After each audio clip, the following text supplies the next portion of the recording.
அங்க இருக்கக்கூடிய ஒருத்தர் போன் பண்ணி என்னை மிரட்டுறாரு.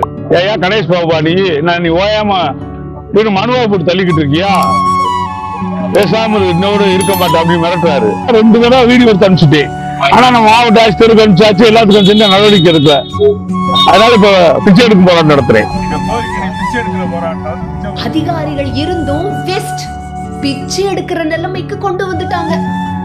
மனுக்கள் மீது நடவடிக்கை எடுக்காத அதிகாரிகள் மீது தக்க நடவடிக்கை எடுத்தே ஆகணுங்க அப்படின்னு சொல்லி கலெக்டர் ஆபீஸ் முன்னாடி பிச்சை எடுக்கிற போராட்டத்துல ஒருத்தர் ஈடுபட்ட காட்சி பரபரப்பை ஏற்படுத்தி இருக்கு. திண்டுக்கல் கலெக்டர் ஆபீஸ்ல மக்கள் குறைதீர் கூட்டம் நடந்துச்சு. இந்த கூட்டத்துக்கு தாண்டிக்குடி பகுதியை சேர்ந்த கணேஷ் பாபு அப்படிங்கிறவரு தன்னோட பகுதியில ஆக்கிரமிப்பு இருக்கிறதாகவும் அந்த ஆக்கிரமிப்பை அகற்றிட்டு அடிப்படை வசதிகளை செஞ்சு தரணும் அப்படின்னு சொல்லி பல முறை கோரிக்கைகள் அடங்கிய புகார் மனுக்களை கொடுத்துக்கிட்டே வந்திருக்கிறாரு. என்னதான் தொடர்ந்து ஆட்சியர்கிட்ட கொடுத்துட்டு வந்தாலும் எந்த ஒரு அதிகாரிகளும் இது வரைக்கும் எந்த ஒரு நடவடிக்கையும் எடுக்கலன்னு சொல்லி கணேஷ் பாபு வருத்தப்பட்டாரு.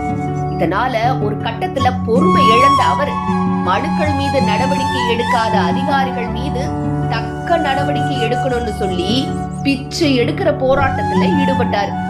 4 தட்டுக்களை வச்சு ஆட்சியர் அலுவலகம் முன்னாடி கணேஷ் பாபு பிச்சை எடுத்த காட்சி பரபரப்பை ஏற்படுத்துச்சு.